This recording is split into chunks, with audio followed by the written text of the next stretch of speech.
Y bien, amigos, una vez más, sean todos bienvenidos a nuestra cita de todos los domingos para evaluar lo acontecido en la semana. Y bueno, ya comenzamos un nuevo mes, la primera semana de mayo, y me gustaría, para comenzar, examinar un poco lo ocurrido que, bueno, como veníamos comentando antes de la grabación, es un episodio más de esta crisis migratoria que vive el hemisferio y que en este caso en particular nos dirige a una zona desértica, que es la zona, ese cruce principal ubicado en el desierto de Atacama, que va en la vía de Arica, Tacna, en la frontera chileno-peruana, y que esta semana ha tenido un registro muy preocupante de una concentración de personas, acumulación de personas que, por una parte, en su mayoría venezolanos, pero de otras nacionalidades, que han buscado, la mayoría de ellos ha buscado la manera de salir de Chile por las más distintas razones. Alegan muchas veces no haber conseguido en Chile eh, la posibilidad de establecerse, también el encarecimiento de la vida, en algunos casos es lo que reportan reporteros de BBC Mundo, por ejemplo, registraban las dificultades también de lo que ha sido una integración muy difícil, sobre todo repunta incluso en los dos países de acciones de xenofobia, también el repunte de la criminalidad que ha ocurrido en estos países y sobre todo, y es la parte más preocupante de todo ello, es el tenor del discurso presidencial a ambos lados de la frontera, dejando entender como y achacándole de una forma muy indiscriminada el tema de la criminalidad directamente a la violencia y en algunos casos, por lo menos el caso peruano, de alegaciones a que esta violencia y esta criminalidad va dirigido principalmente a los venezolanos. Ciertamente se conoció que poco después de varios anuncios que hiciera la propia ministra, la propia presidenta de la República, la zona se militariza y esto, por supuesto, genera más tensión, más discordia, incluso ha llegado a elevarse a un tono de roce diplomático. En este contexto, Marisabel, ciertamente aquí estamos lloviendo sobre mojado, ya sobre este tema hemos vuelto en otras ocasiones, pero me gustaría un poco tu valoración, sobre todo considerando ciertamente que esto es un problema multifactorial, que quizás la militarización por sí sola, pues no pareciera pues la solución de mayor continuidad y de mayor, digamos, de mayor eh, eficiencia, considerando pues el carácter casi que hemisférico que tiene este fenómeno. ¿Cómo lo miras tú? Bueno, yo creo que ese es justamente el problema. Todas las semanas estamos volviendo sobre el mismo tema, de alguna manera, bien sea porque Petro se reúne con otros líderes de Latinoamérica y de la Unión Europea para tratar temas diversos entre los cuales está la crisis migratoria, o porque tenemos resultados de reportes que hablan de la crisis migratoria. Y creo que como tú bien lo dices en la introducción, Xavi, aquí estamos hablando de un problema donde hay un peso predominante de migrantes venezolanos, pero es que no son los únicos. Justamente esta semana, cuando veíamos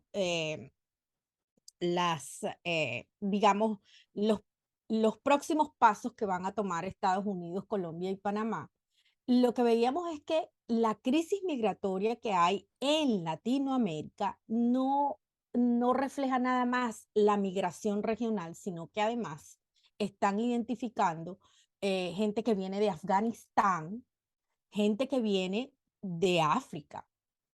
Y eso está, por supuesto, forzando la situación al punto que lo que estamos viendo en la frontera entre Chile y Perú es sencillamente el agotamiento de las estructuras eh, del Estado para atender un flujo migratorio que, por supuesto, es inesperado, pero que además está asociado, como tú bien lo decías, al tema de la criminalidad. ¿Qué es lo que está detrás de toda esta pugna? Yo diría que, como lo señalaba uno de las notas sobre el tema de El País, el asesinato del carabinero chileno ha exacerbado las tensiones porque los dos presuntos homicidas son venezolanos. Entonces, ese es el problema. No es nada más la crisis migratoria, no es nada más que estos países no están preparados para recibir esta cantidad de migrantes. Es que hay lamentablemente por un lado la xenofobia, es muy cierto, pero por otro lado también hay quizás pocas capacidades desde el punto de vista burocrático para hacer la determinación de quiénes pueden ingresar al país y quiénes no, porque por supuesto se cae en ingresos, digamos, Claro. indocumentados, etcétera. Claro, aparte que hay un elemento que me gustaría poner también sobre la mesa, que es que en buena medida esta dinámica ocurre, sobre todo con el caso de la migración venezolana, que por cierto, durante esta semana, Migración Colombia publica un dato muy revelador, que a pesar de todo lo que ha ocurrido en lo que va de año, Colombia recibe cerca de 670 migrantes por día venezolanos por día, ¿ok? Para tener un poco la magnitud de lo que está ocurriendo y con el agravante de que Venezuela, lamentablemente el Estado venezolano también tiene un elemento, dentro de tantas cosas cuestionables, también destaca el tema del retraso documental para la expedición de pasaportes. Bueno, incluso en el caso de nosotros tenemos este problema como venezolanos también estando aquí en Estados Unidos. O sea, es un tema que complica aún más la situación, sobre todo considerando que del lado peruano le están exigiendo pasaportes y documentos en regla. Y claro, y el problema es que Venezuela tiene una moratoria documentaria para expedir pasaportes muy grave. Y que de alguna manera, pues esto, por supuesto, a veces cuando uno escucha pues las órdenes y contraórdenes que hay en distintas fronteras, pues no se compadecen de esta realidad que va más allá de la voluntad de las personas. En ese contexto, Manolo, me gustaría un poco tu apreciación de conjunto, porque bueno, ciertamente esto es un fenómeno hemisférico y que lamentablemente no pareciera conseguírsele una forma de conducirla de forma concertada y que sea de alguna manera eficiente. ¿Cómo lo miras tú? Mira, yo lo veo desde una perspectiva y además utilizando la palabra que has dicho, es un fenómeno hemisférico, te corrijo, ¿no? Es un fenómeno global. Eh, y yo creo que esa es la perspectiva que tenemos que verlo. La inmigración no es un problema de un país, no es un problema de una región, no es un problema de un continente, es un problema global. Ayer sábado en el diario El País había una entrevista bastante interesante con la comisaria del Interior de la Unión Europea, que es una mujer sueca, de Ylva Johansson, que vino a Madrid para tener una reunión con el gobierno preparativa de la presidencia de España de la Unión Europea, ¿no? Que comienza el día 1 de junio. Esa presidencia quiere sacar adelante un pacto de migración y asilo, ¿no? Es decir, yo creo que eso puede ser una oportunidad excelente si los europeos lo hacen bien. Y hay que recordar, tú dabas las cifras que son verdaderamente escalofriantes, las cifras de venezolanos atravesando la frontera colombiana. Pero fíjate que este año 30.000 personas han sido rescatadas por la Guardia Costera Italiana, ¿no? Rescates en el mar, o sea, y de que mueren en un porcentaje muy, muy importante. Es decir, este pacto que va a comprometer a los países europeos, repito, si sale adelante, puede ser una pieza fundamental para construir un orden internacional de la inmigración que creo que es absolutamente necesario. La inmigración es un fenómeno histórico de la humanidad. siempre ha habido migración, siempre ha habido movimientos de población.